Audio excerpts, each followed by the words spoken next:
Yaje. Niko fiti mzee. Okay. Sasa umecheki nini Naivas wamefungua nini branch nyingine Meru. Sure. Sasa hizo ni 86 branches. Halafu yes, last month kuna hii nini, kuna hii super inaitwa Game Store. Kweli. Unajua? Naijua. Iko hapa Tao. Nao wanafunga. Kweli.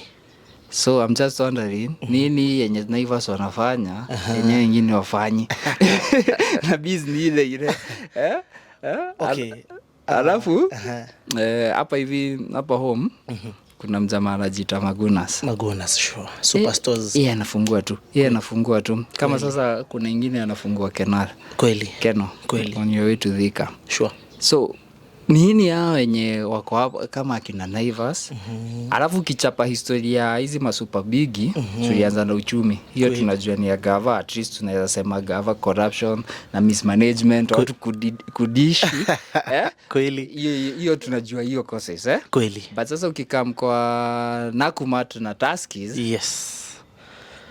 Najiuliza nini Naivas wanafanya? What exactly happened? Yeah. Yenye sasa wao tu ni kufungua.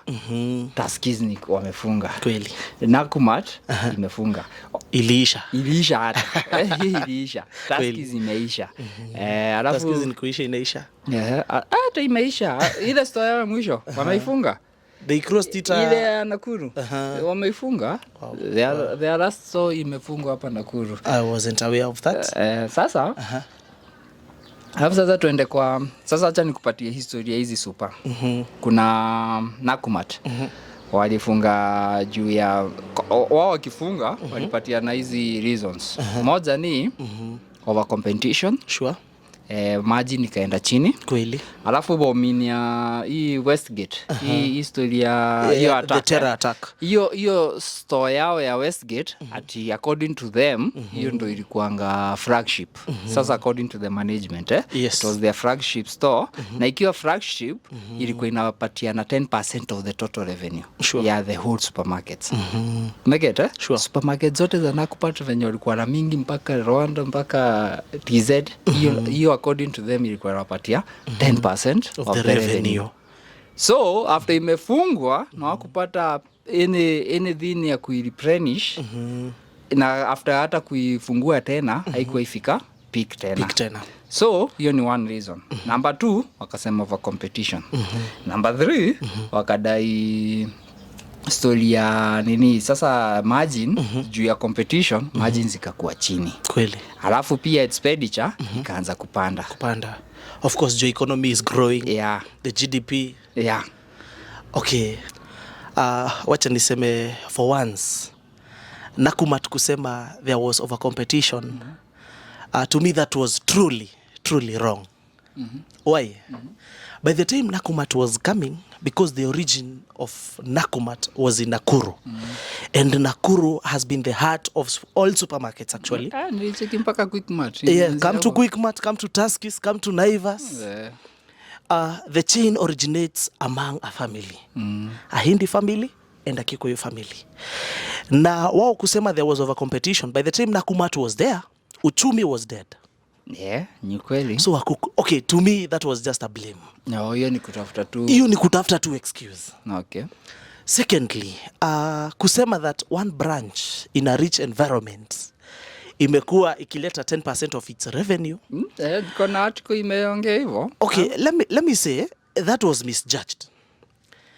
Kuleta 10% of the revenue, now ask yourself between 10 and 90 which is the strong one?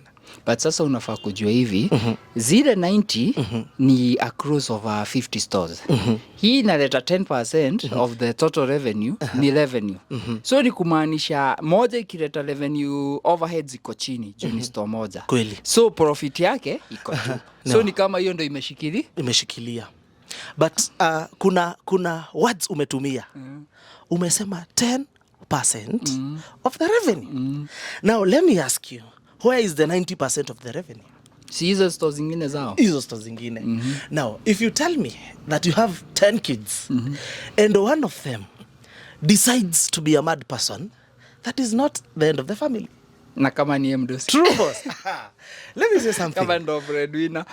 Kama yeye ndo breadwinner, then we should be talking that he was bringing 90% of the Sijasema revenue. Get this point walikuwa na sijui what the number of the stores walikuwa nazo, but walikuwa na mob because walikuwa oversaturate the market na stores, especially Nairobi, and then walikuwa na stores in Rwanda, Uganda, and TZ. So hizo ni 4 countries. Kumaanisha only one store ilikuwa inaleta 10% of the revenue. Ni kumaanisha hivi it was so strong. Plus sasa margin yake ya profit ilikuwa juu sana cause tuseme expenditure yake ama overheads za one store compared na overheads za 50 stores, ni kumaanisha there were some of the stores zilikuwa zinaleta negative, so ile store ilikuwa ina cover kweli. Okay, let me say something about that. To me, I want to say, and I want to declare this, that them saying it was the backbone of the store, then it means they ought to have protected it through insurance. That is one. And through investors by all manners. Sawa, acha sasa tuende another reason walipatiana. Ilikuwa hii ni hearsay. Management wa kutoa. There was a hearsay that one of the investors alikuwa Mwao. You know Mwao? Harun Mwao. Yeah. Harun Mwao, I know him. Yeah? Sure. So history ya Mwao ilikuanga after his assets were frozen by the United States. Yeah. So kuna pesa alishindwa he was an investor. Fund back. Yeah, he was an investor. Yes. So after his assets were frozen, hata yaka withdraw some shares. Sasa aka withdraw funds zenye alikuwa ameinvest, of which inasemekana it was $30 million. So yeye withdraw his cash ni kama ile sasa kujipanga as a shareholder yeye kushika do yake ali mess up. So wamepatwa na, so it was walikuwa wanasema it was a streak of bad luck. Bad luck 1, terror attack. Bad luck 2, high cost hiyo nitakam kwayo. Hiyo ya high cost of management na high cost of especially rent. Rent walikuwa na gongo sana. Hiyo ndo walisema. And then sasa hii ingine nimekwambia over competition. So margins zinaenda chini. Juu kama so mkiwa na competition mingi ni kumaanisha sales zinapunguka. And then inabidi mpunguze prices vitu zingine, nayo margin inaenda chini. Sales inaenda chini na margin inaenda chini. So profits zenyu zinashuka. Alafu one of the biggest investors ame withdraw. Okay. According to me, okay, when an investor withdraws, and we've seen it even globally, that some of the biggest brands have gone underwater because the investors wameamua ya kwamba hawataendelea. That is a good reason to put across that one of the biggest shareholder in your company has withdrawn, and let's say for his own reasons, because everyone can decide whether to invest in you or not. So ili to cut this story short, Yes. Nakumatt had they had a legit reason to cross. Sure. If now they come across and explain that they had some of the biggest investors but pulling away, I think that could have been better to tell us that this is why we crossed our main branch, and then it flew downstream that we had to cross the others. Okay. Secondly, as a big organization, because Nakumatt was not a kiosk, to me, I expected they ought to have a good management which could respond accordingly when they knew that some of the biggest investors they are pulling away. They ought to have a management to feel that. Secondly, when they say that the terror attack was one of the main reasons where they incurred big losses. So at the end of the day kuna mtu aliyowacheza pesa. Management ilicheza. So okay, what mismanagement is key. Because when you buy a 22 million vehicle, it is not the same way when you buy a bicycle. You know, when your 22 million Range Rover gets a scratch, then you need to have ways. You already need ways in place on how you will repair that. Okay. You do not need to start running up and down. My Range Rover has been hit and you don't have any way to do. Before you bought it, you knew that there can be an accident. Yeah. There can be a landslide where you had parked it. So you need to have a good insurance. That's one. And you need to also have a better management of your vehicle. Okay. Maybe you can inform the driver, be careful. And you can also, yourself, if you are the driver, then be more careful. Because you know the pain of having the biggest shop in Westgate. We are very sorry. We are not very happy that it was attacked by terrorists. It was a national calamity. Innocent souls died there. So we say sorry to the Nakumatt store. But again, according to what I can tell them, a piece of advice they ought to have, and I know they had. Let's now tuegemee pande ya mismanagement ya kwamba maybe insurance haikuwa ya kutosha kwa sababu such shops they have a fire insurance. Okay, before tuende huko kwote, juu obvious it was a family run business. Sure. Do you think some of juu hao wakuwa na documentation kama ile like ati family kuna mtu fulani alimismanage ama akaroot pesa? Do you think one of them aliroot pesa? Okay, and I possibly, let me not say this on a live TV, but let me say, the father is still one of the richest men in Kenya. Another Yeah. The father is still one of the richest in the country.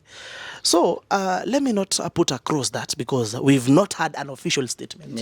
Maybe them as a family, they decided to sort everything by their own. But ama wakafika, unajua kuna kila biashara iko na life every business has a life Sure. Inakuanga time ya kuanza inception, peak kweli, alafu sasa inaanza kushuka na kuna time ya kulero. Pengine wao sasa hii time ya kushuka waliona it's not worth it. And then you know they had a funny business plan ambayo there was a time kulikuwa na Nakumatt lifestyle ilikuwa tao. There was a time ilikuanga now they were not shelving things hapo. They were selling store space. Sure. Kuna time nilicheki ungeingia Nakumatt kama hiyo lifestyle walikuwa naenda instead si wamekodisha the whole block hapo chini. Sure. Wanakodisha sasa space. Other businesses zinaeka stores huko. So they were acting like a real estate. So perhaps ilifika praise running hiyo, unajua sasa it's quite hectic na pia ni stress mingi. Ikafika praise wakaona wa check out wakaroot some cash, hiyo nyingine wakarudisha and so let me also something before we close on that. There was a time the father or the owner of the Nakumatt said that the moment the owner of the now Tuskies, which is now also going downstream, he once said that I was supported by the former boss, Nakumatt. So how do we know that it was only Nakumatt that was rejuvenated into now Tuskies? But maybe they carried the same problems. Lakini ya Tuskies, it's well documented what happened. Okay, it's very documented, Because kuna huyu brother yao alikuwa anajiita Yusuf. Yes. Na kuna ka documentary kalifanywa na Wahiga Mwaura kwa Citizen. Sure. Nilicheki yao. They know what costed them. Yeah. So one of the things kwanza tukiingia kwa Tuskies, sasa another supermarket yenye imeanguka, yao ilikuwa family routine. Sure. Very much. Family routine. Yeah. Because unacheki people would sell things to the company. To the company. Those brothers, because they were 7. There were 7 siblings wenye walikuwa na shareholding huko. Sure. So wenye walikuwa na management positions walikuwa na jiuzia vitu but ni hewa wanauza. So imagine mna make order ya 200 million, mnalipa but hakuna kitu ya 200 million inaingia. So that was awful. And then another thing, Tuskies pia ilikuwa documented by the directors wenye sasa wakuwa shareholders. These directors kuna mmoja alikuwa kama witness, kwa hiyo nilisikia poa. Alisema hivi, they had over 40 stores ama ni 49 stores. Out of all those stores, only 10 were profitable. Kweli. So walifanya kitu inaitwa growth yao wali overestimate. cause sasa anywhere ulikuwa unaenda unapata Tuskys. Sure. So wali overestimate Kweli. na wakaji overstretching themselves, Sure. to a point where ni only 10 shops zinaleta profit. So since 2013, according to your documentary, they were in a hole. Kweli. Na hiyo hole ya kwanza yenye walipata ni ya 1.6 billion, sure, according to their brother. Sure. Ambayo ilirutio by their brothers. Sure. And then sasa from there walikuwa wanajaribu kujaza hiyo hole. COVID kukam wakakuwa exposed. Kweli. Due to unpaid workers. Unpaid halls. And then sasa busy imeenda chini. Kweli. So unajua kuna time nimeshaikuwa na busy yenye una run. Kweli. It's a inaitangwa aje, ni kama akaka kitu hamster wheel. Ni bio aishi. You are still on the wheel. Kweli. But huanguki, haukufi. Kweli. But one time sure, aka hamster katachoka. Kweli. And the hamster kuchoka ni cash flow inaisha. Kweli. So juu kumbuke, if you're not making profit, kweli, kama you're running in one name, sure, na hakuna profit una make, your one name next month itakuwa 950k. Kweli. The other month itakuwa 900. Hivyo. So itafika price, yes, ikuwe 100k. Kweli. Na hiyo kama kujaza mashimo za one name na 950k ni easy. But kujaza mashimo za one name kama expenditure ni 1 million na 300k, kweli, utajipata. Kweli. So, yeah. So swali najiuliza ni are Naivas doing the same? Over hiyo ni swali moja najiuliza, cause they took over some of the branches za Tuskys. And then kama Tuskys walikuanga na roughly 50 stores ama zilikuwa 60 something. I have nita confirm. You don't have the exact number. And I confirm. But if they had those stores and only 10 of them were profitable, what has Naivas done to make those existing stores Nakumatt Tuskys kuwa profitable?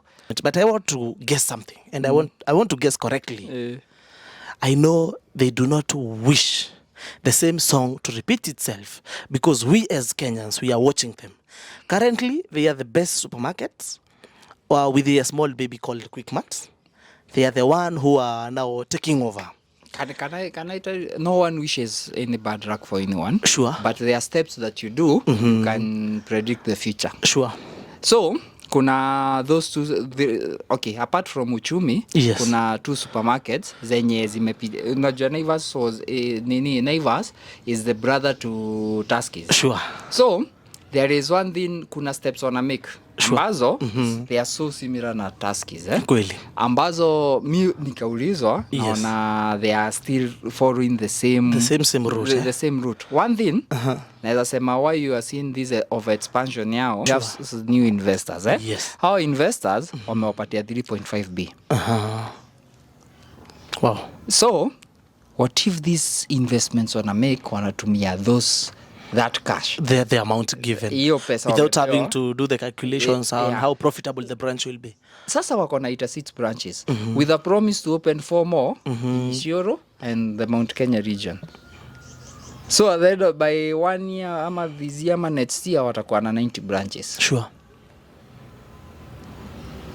Hapo aje tunafaa kushuku na wako na over 30 branches Tuskys walichukua, of which kama only 10 of them walikuwa profitable. What is it? Na sijaona any improvements, anything new. Hata ukiingia Naivas, siwezi sema iko na flow. Do you know ulikuwa unaingia Tuskys una note? Yes. Yeah.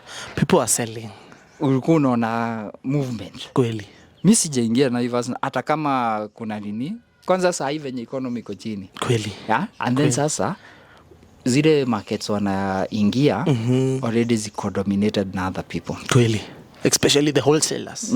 Especially the wholesalers. Hapo sasa ndo tunakuja kwa Magunas. Kweli. And why I think if he is still around for a long time, mwenyewe mimi sijui about his family, but for him his strategy is quite different now. Yes. Different, because I think personally I've once or twice attached myself to Magunas superstores. And let me say the management is so strict. The only thing that is given to the management is one of the daughters who is very strict and very keen on how she manages the stores. She's the human resource manager. But the rest of the management, there is no single family member who is there. Because he has ensured that he's based on wholesalers and also the superstores. So he's targeting the market in 2 dimensions. One, the wholesalers. Two, the supermarkets. And what best he's doing before he establishes a supermarket in a certain town, first of all, he's identifying the population that is able to come and shop around that place. Now, come to a place like Sagana. That supermarket purely or entirely is not done by the residents. The main target he was targeting the highway people. Is the highway people. So kweli hata alijenga venye amesuka, sure. Alijenga replaced a hotel. Yeah, sure. Na akapraise some good parking. Sure. Na akaiweka very strategic position. Sure, a very strategic one. Ambayo sasa hii ni one mwenye anaenda Ocha. Kweli. Anapitia hapo. Kweli.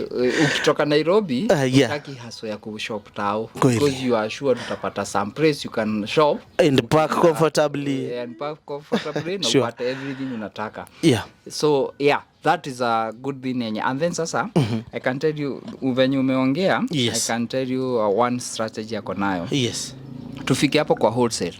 This guy, zile places anafungua, venye umesema, akona data. Sure. Hiyo place. Sure. Do you know anatoa data wapi? Si research amefanya. Kweli. He is a wholesaler first. Kweli. Thank you.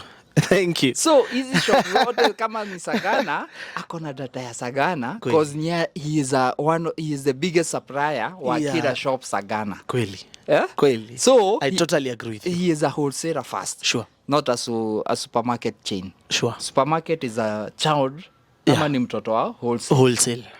So his core business is not the supermarket. The supermarket is a new exit. Sure. Another thing inanifurahisha juu ya Magunas, over 50% of his stores, Yes. Over 50% ukienda Murang'a, ukienda Sagana, hiyo ya Kenal, hiyo ukienda Utawala, yes. Over 50% of his stores zenye najua mimi, hiyo shamba na structure yake. He doesn't pay rent. Kweli. So, akona 3 advantages. First of all, he is a wholesaler. Kweli. Number 2, he is investing in real estate. Kweli. Number 3, hii real estate anaitumia kama exit ya wholesale business yake through the supermarket. Sure. So his strategy, yake inaweza outlive mingi. Kweli. Cause kwanza, yani ni kama anaoperate 3 businesses in one. Kweli. Kweli. Ukinunua sweetie, kweli, ama ukinunua anything in his stores, tuende kwa super. Kweli. And then I have some inside information. Hizi supermarkets, they operate as single entities. Kweli. Wanauziango na wholesale business. Kweli. Kitu at cost. Kweli. On the wholesale cost. Kweli. See and then wholesale ina make do yake. Hizi supermarkets, they pay rent. Kweli. To Magunas. Kweli. So ana operate 3 businesses in one. Kweli. Sure. Sure. So hata super ikikosa ku make do. Kweli. Si ameexit vitu. Kweli. Si ameexit shuge. Rent imejilipa. Kweli. So hata supermarket kienda Rosa manini, anaweza support na kweli. Those are not his core businesses. Kweli. But ukienda kwa Naivas, niko na shuku. Hata kama wanapata deals na hizo nini, Maguna is the one controlling price in Sagana. Because he's still the wholesaler in Sagana. Kweli, a very big one. And so many towns around. So many towns around. Ukienda Keno, because in the Raja Mount Kenya region, he is one of the biggest wholesalers. Sure. Na isipokuwa ile ya Utawala na Kahawa West, sidhani yako na supermarket ingine outside Mount Kenya. Ya Kahawa West, yes, Kahawa West ako? Si Kahawa West, kunaitwa aje? Not Kahawa Sukari. Kahawa Wendani. Wendani, yeah. On your way to Githurai. Yeah, sidhani yako na supermarket ingine nje hapa. Kweli. And I'm not sure kama hizo ziko more profitable kama hizi ziko huko. Cause hizi akona inaitwa flow. Akona flow, hata si flow, akona data. Kweli. There is nothing important in business kama data. Kweli. Sure. Ile data huyu mjamaa akona ni ingine mwenda. Ni noma. Before that is one of things I want to encourage most of the investors, especially the young investors, because most of the young investors they want to be in business, because everyone now has a mind that without being in business, then you are out, because the economy is really growing. Before you put a job, then have the data. Kuwa na information ambayo inafaa. What are you selling? Who are you selling to? Make sure you are there, not only as an investor, because you can invest in anything. You can invest in politics. You can invest in the West. You can invest in anything. We've seen people in Dandora. We have seen big cartels who are investing in West, but they know where they are taking the West. If it's plastics, recycling. If it's cartons, recycling. The plastics, recycling. So I think I would urge Naivas to at least copy what Magunas is doing. Na mimi kama hii venye wamefungua in Meru. Yes. Hiyo nini si yao. Do you know that? The building. The building. Yeah, sure. Sure. And I'm so certain wamegongwa. Sure. Because they are the flagship store. Sure. Kuna hizi supermarkets kama hizi international supermarkets, Yes. zenye zime come in Kenya. Sure. And they have struggled, Sure.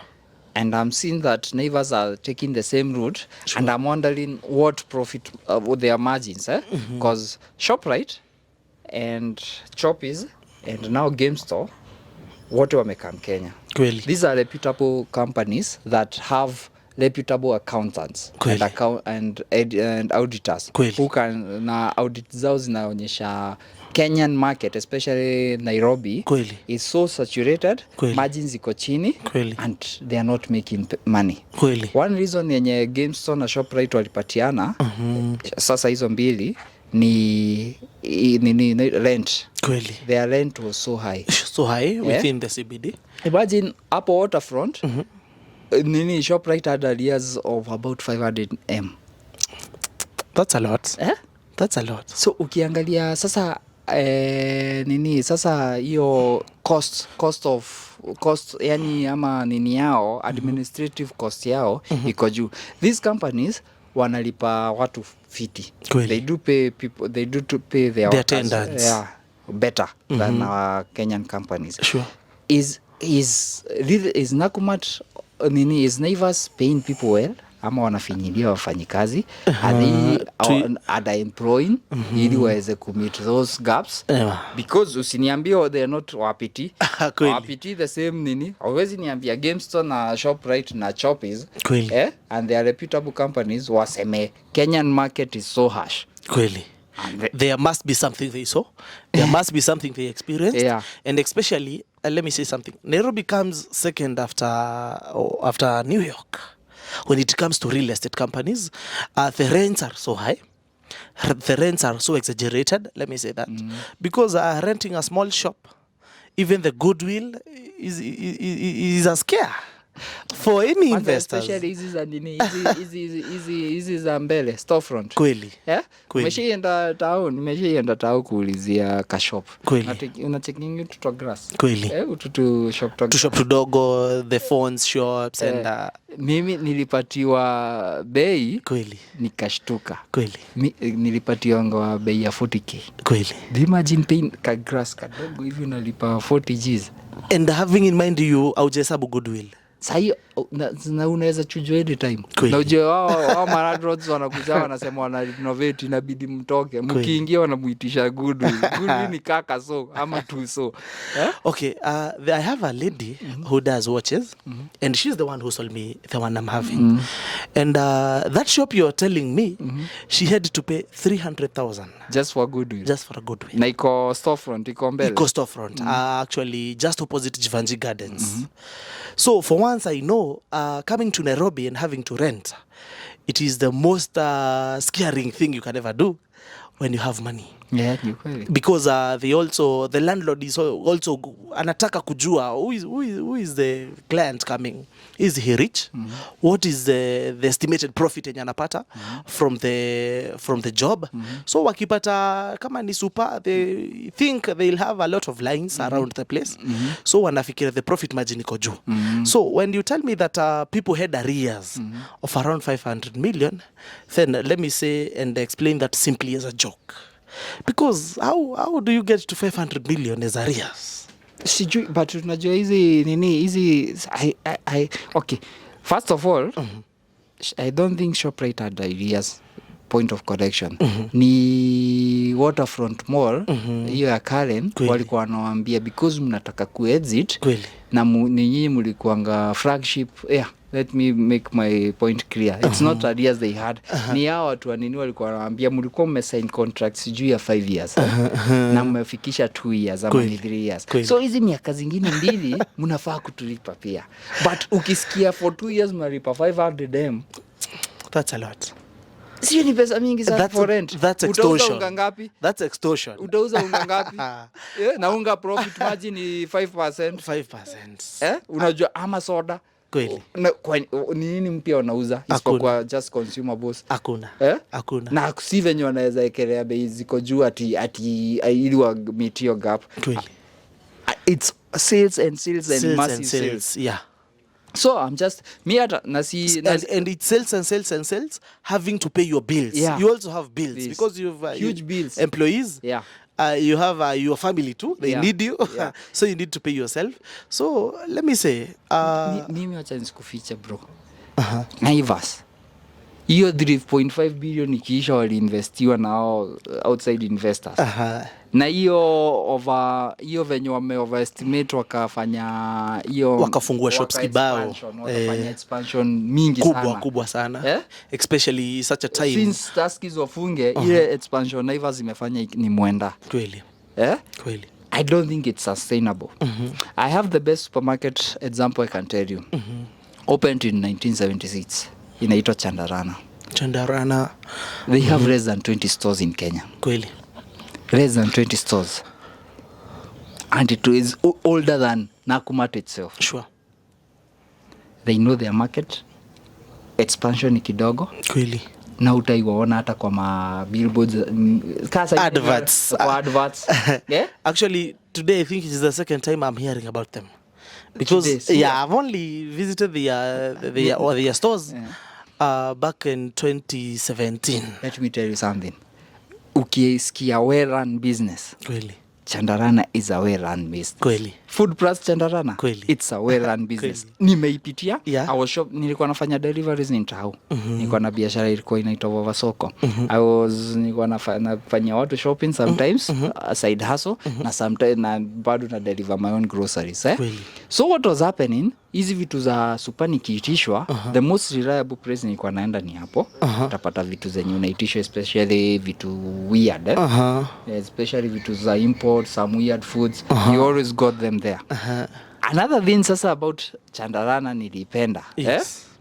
Variety wako nayo. Service yao iko juu. Sure. And it's a family run business. Kweli. Hizi biashara zingine akina Nakumatt walifanya over expansion zikakuwa no longer family based. Kweli. Hii yao bado ni family based. Kweli. Na expansion yao ni slow but sure. Kweli. It's a slow but sure expansion. So I can tell you this, that's the best model. Kweli. It's not, sijasema ati supermarkets si profitable. But the kind of aggressiveness Naivas and Nakumatt and Tuskys wamekuwa nazo, inaonyesha na Naivas and Quickmart, barabara yenye wameangalia with data ya kina ShopRite na Choppies na Game Store, ni they are looking at the same fate ya kina Tuskys. Kweli. I'm so fearful with Nakumatt, with Naivas. Naita Nakumatt sijui, ni hizo majina ziko similar. I'm so inaitwaje fearful that you're so scared. I'm scared for them that they are looking at the same fate. Because one thing ni kama wajasoma. Kweli. Hiyo over expansion wanafanya, it's ina raise some questions. They need to go slow but sure. They need to be slow. Because I can But tell sure. you, the oldest supermarket chain. Kulikuwa na hii supermarket chain. Ujue super zina struggle in Kenya. Kweli. Especially rent. Ulikuwa unajua Ibrahim's? Ukiwa tao? Ibrahim's, yeah. Ibrahim's, I know it. I know it. Unajua hata yenye ilifungwa? Yeah, sure. One of the main causes walipatiana ni high increase in rent. Kweli. Rates. Kweli. So tao kufanya business ngumu juu ya nini ya rent. Na sasa overheads zingine ukumbuke si rent peke yake unalipa, kuna wafanyakazi, permits, kuna hata achana permits. Overhead ya nini peke yake ya rent na labor kwa juu sana. Kweli. Alafu tuende stima. Kweli. These people have bakeries in there. Sure. Wako na mambo zingine mingi sana. Mingi, refrigerators. Sasa stima iko juu pia. Iko juu from the Kenya Power. Which yenye tunaona pia iko na scandals mingi sana. Na bills zao ziko juu. Ziko juu sana. These supermarkets have huge bills. So there is no way uniambie ili tuseme Naivas wako na store wanalipa let's say tao tupatie average rent on a good store kubwa kama zenye ziko CBD. Let's give it roughly 500 Gs. Kweli. Iko na workers kama 50 ama 60. Let me say 60. 60, si ndio? Yes. Kama hii Magunas ya Sagana iko na 100. Yes, but over.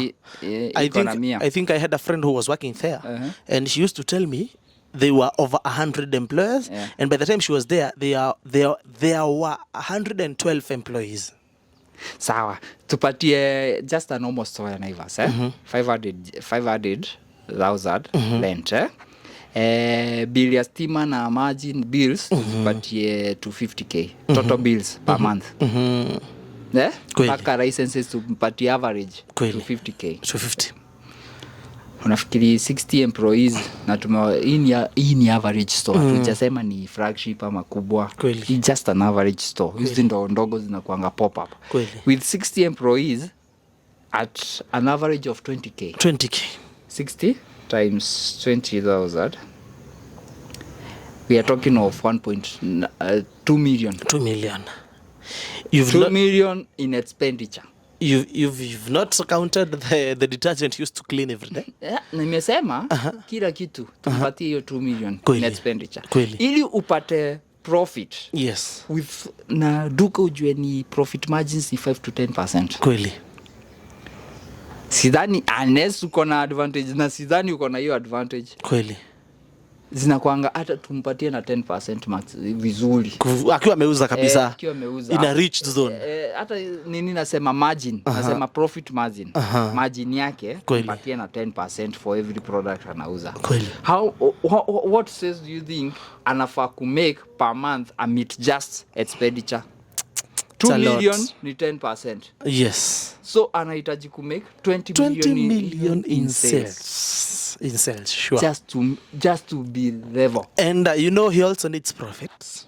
So he won't be working only for the expenses. Na hizo ni running expenses. Si expenses kama branding, si expenses kama hizi zingine official expenses, si management expenses, nasema expenses for running. Kweli. Running expenditure. They need to be there every day. Yeah.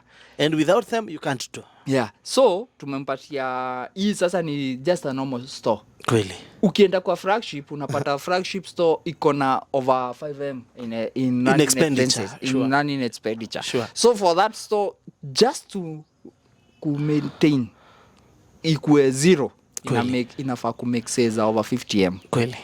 In a month. 30 days. In 30 days. That's crazy. Divide them in daily. Divide it into... If you divide 50 million by 30, I think relatively you need 1.5 million per day.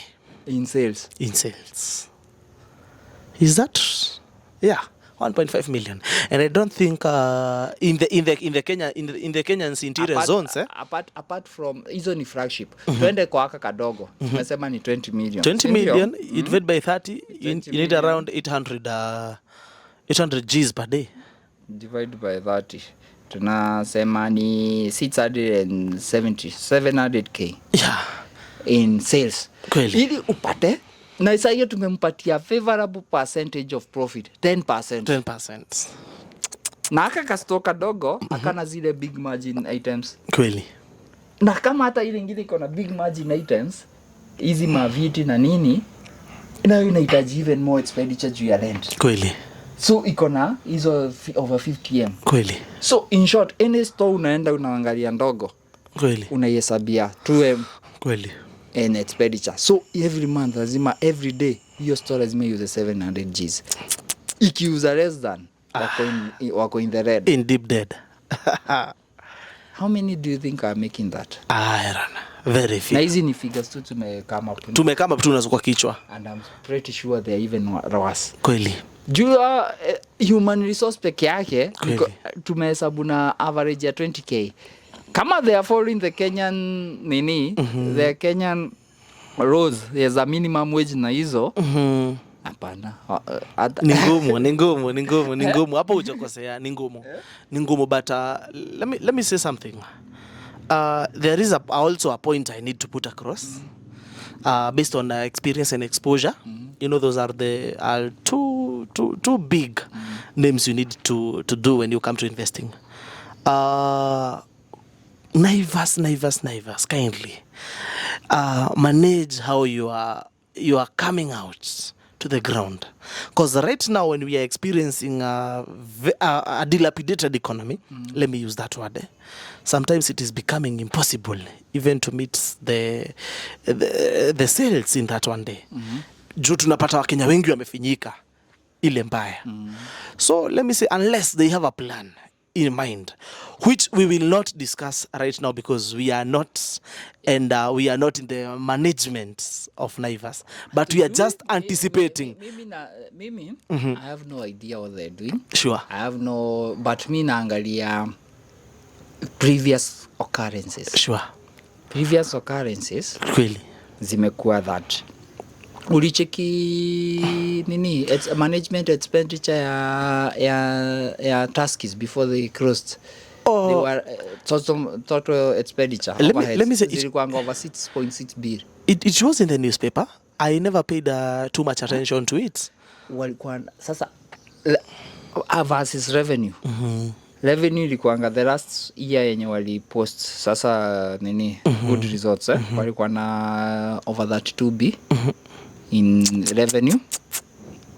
Halafu expenditure ilikuanga roughly 6.6 B.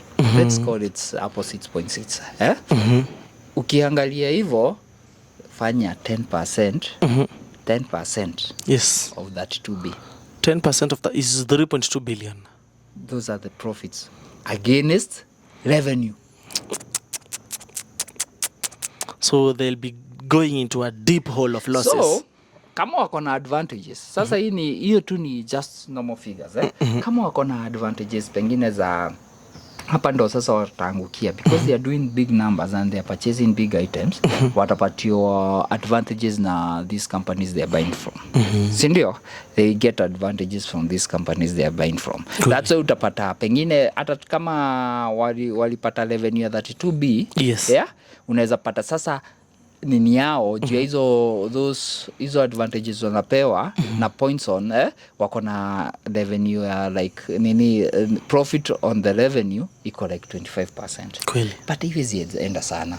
Ikiwa 25% ni kumaanisha wako na 7.5 B in profits. Kweli. That's good. Sindio? Kweli. But sasa umetoa management expenses ya 6.6, imebakisha 900M. Na hiyo ni saa yenye mambo iko mzuri. Tunasema kahawa imeiva. So ni kumaanisha some of those stores za Naivas, hizo mingi zitakula stores zenye zina make profit. Hatusemi ati mimi sisemi kunazo ati ni zote hazi make profit. Kweli. There are stores I know even they can make sales of 5M daily. Kweli. Na zi maintain hiyo 5 million in sales. Kweli. Those are profitable. Kweli. But the problem is ni over expansion yao, kuna stores zitakula hizi stores zingine. Kweli. Because now their books itakuwa one book. Kweli. Haitakuwa sasa venye wame over expand, management iko na one book. Kweli. Expenditure versus the income. Sure. So wako na one book, utakuwa unaona kubalance zote. Nima. Itakuwa ngumu. Italeta shida kidogo. Kweli.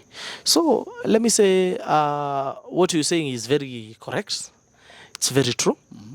And let me say when you're growing, you also need to know where you put your branches, because when you are planted next to a river, and by this we mean that you are planted next to a good management, then you need to know where you are taking your goats to. Because if you take them to a place where they won't experience the shade and the pasture, again, what we are just going to experience is death. And let me say, we would not wish to sing the same song we sang for Nakumatt, we sang for Tuskies, because of expansion. It's very true. Supermarkets are having so many branches, which are, let me use this word, functionless. They are there just for a day. Image. Yeah, for image. Thank you. Just there for a day, just to be there and to be noticed by some people that the company is doing well. And let me say, what they also do when you see all these branches, they also want to be listed in the Nairobi Securities Exchange. Because people don't actually know that. By the way, unajua Tuskies walikuwa wameenda hiyo route. Yeah. And then all of a sudden it crash. People think because you have 20 cars, you are rich. Little don't they know that you can have one car which is well managed than have 20 cars which are mismanaged. Yeah, sure. So nowadays in Kenya, what we are just working for is an image. So when you see someone working at Tuskies, working at Naivas, working at Kenya Power, you think that person is earning 500,000 per month. Little don't you know that even waking up and going to the office, to him is a challenge, because he knows the challenges which are in the company. So over expansion is an issue, which is also overstretching yourself to do what you can't do and what you are not supposed to do. That is very risky, and we are just praying and assuming that maybe they are just doing the right thing. That is our prayer, because they are one of the companies who are employing our daughters, our sisters, our brothers. Na si venye tunaombea mabaya. It's just being okay, these conversations is just our opinions. Kweli. It's nothing that ati tunajua. Kweli. It's just unajua mi usema hivi. Like I did a video on matatus. Kweli. I talked based on my exposure, my experiences. Sure. Nikasema hivi, when you're doing business, yes, it's good. I have good experiences. Sure. But pia kwa biashara, cause mimi nimekuwa in business for since 2007. Nimefanya tu biashara ama mabiashara hata zingine. I've found myself many reasons why people fail.